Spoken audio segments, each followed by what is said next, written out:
ago, actually in June, so like 2 months ago, I was in New York, and while going around through all the vintage stores and all the coolest places in the city and outside the city, we ended up being in this super cool upcoming designer building situation.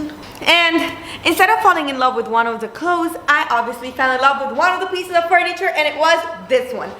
I don't have a better picture of this mirror, but I can guarantee you, me and my husband fell in love with it in the second that we saw it, and I couldn't wait to recreate it. This can totally be an IKEA hack because you can buy this or this mirror from IKEA and redo the same thing. I'm gonna use my old mirror that is over there, just behind you guys. So let's start. So all you need is a mirror and a lot of natural rope. We're gonna start by creating the frame on which we're gonna stick all our pom-poms. There is no specific reason for which I'm using the yarn instead of the natural rope, but it's a lot cheaper and I have tons of leftovers of it, so I just use this. So once you're right to the corner, make a tiny knot on the top and then continue again doing the round. I did 3 layers and 3 knots just to be secure, but you can choose how many to do. Once you did the first side, obviously move on to the other side and then also the horizontal lines. 3 lines every single time. Once we are gonna be moving to the horizontal lines, it is important that you pass with a yarn or with a natural rope inside the border that we had already created, so that it creates a natural knot and you know that things are not gonna slide out with time or with the weight of what we're creating on top. Always adjust it, pass inside the knot that you had already created, and then again 3 layers.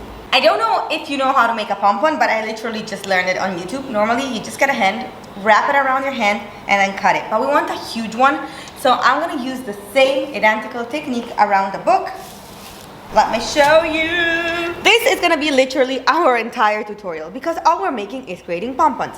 Instead of wrapping the rope around your hand, we're gonna wrap it around the book. You can choose the size of your pom-poms according to the size of your mirror, make it more proportional. So once you have a lot of rounds, let's say like 15, 20, so to make it puffy, slide it out of your book and make a little knot with an extra rope in the middle of it. In this way, you're gonna have a little tension point that you can tie around your mirror, and especially now you go and open all the little curves that you created with a knife, with a precision knife, with a scissor, whatever you find, and then you start opening all the threads one by one till it becomes all fluffy and puffy. Look how it transforms in front of our eyes. This was so cute. Now, you're gonna have to do this many times. I think I did 15 of these ones, and it became easier and easier as I went. And once I had 15, I also had to stop because no, we're not gonna cover the entire mirror with this shape of pom-poms. We are gonna change the shape later. Just too many of them. Maybe just place it in the area that you wanted as you go so that you can realize how many more you have to create and how many less, or basically when to stop. Okay, here we go. So after that you made like a dozen of these ones, we are gonna start to stick them on the top and on the frame that we built with the rope, and I'm gonna keep a few also for the bottom, but the sides are gonna be different. So first we stick this one. Let's start from the middle.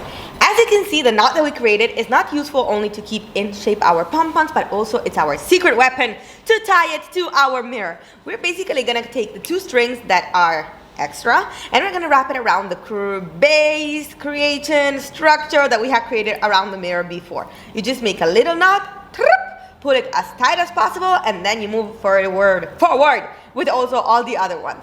Okay, now that we have filled the top 2/3, top 1/3 of the mirror, and we just put a few on the bottom, it's time to change the shape of our puffy thingies that we're creating because we want them now to drop downwards.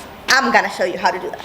But before we do that, let's take a second to thank my Patreon subscribers. So thank you so much to Kismet Sarkin, to Zari, to Shalom, to Layla, to Anais L, to Shahar Shams, to my mom, and to the new subscriber, Yanani Anandan.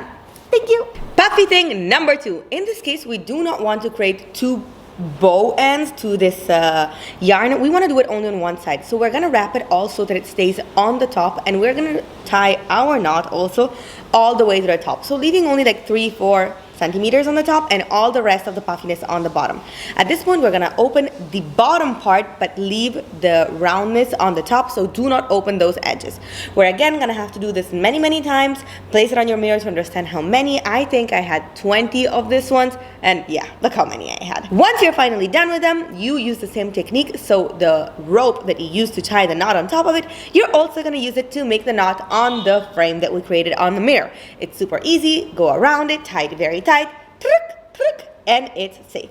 Once you have it in place, slide it a little bit higher so that you can push inside also all the other ones all the way to the bottom and also on the curve. You're gonna slowly see this super cool mirror and effect appear in front of your eyes, and I was so excited. Guys, the mirror is basically done. Now tell me this was not easy. Tell me this was not an easy one. So guys, the video is done. I hope you had fun as much as I did making this. Do not forget to subscribe because there's new videos every Monday, and let's go see the result. Yeah.